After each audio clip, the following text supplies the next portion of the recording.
मेरे लिए व्यक्तिगत रूप से भी बहुत महत्वपूर्ण है। ये इस बात का प्रमाण है कि अगर 130 करोड़ लोगों की जनशक्ति किसी एक संकल्प को पूरा करने में जुट जाए तो किसी भी चुनौती पर जीत हासिल की जा सकती है। मुझे याद है कि जब 5 साल पहले मैंने स्वच्छ भारत का जिक्र किया था तो किस तरह की प्रतिक्रियाएं आई थी, लेकिन जब एक लक्ष्य को लेकर, एक मकसद को लेकर काम किया जाता है, अपने काम के लिए प्रतिबद्धता होती है, तो ऐसी बातें मायने नहीं रखती।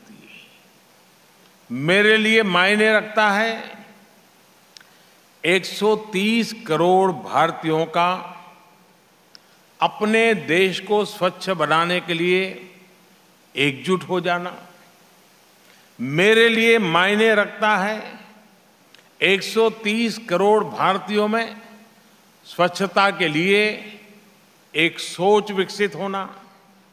मेरे लिए मायने रखता है 130 करोड़ भारतीयों का हर वो प्रयास जो उन्होंने स्वच्छ भारत के लिए किया है।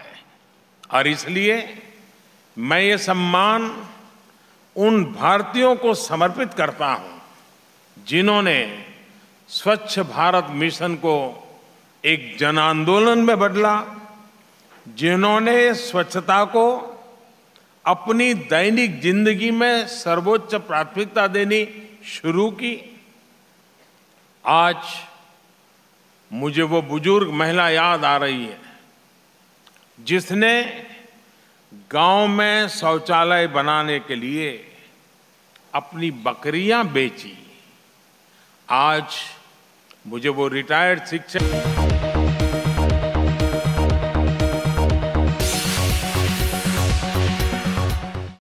वज़ीर-ए-आज़म नरेंद्र मोदी ने पैसिफिक आइलैंड ममालिक को तरक्याती कामों के लिए $150 मिलियन का कर्जा देने का ऐलान किया है।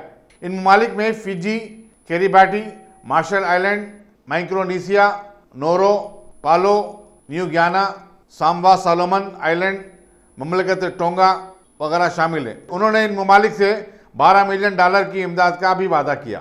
वज़ीर-ए-आज़म ने माहौलियात के तहफ़्फ़ुज़,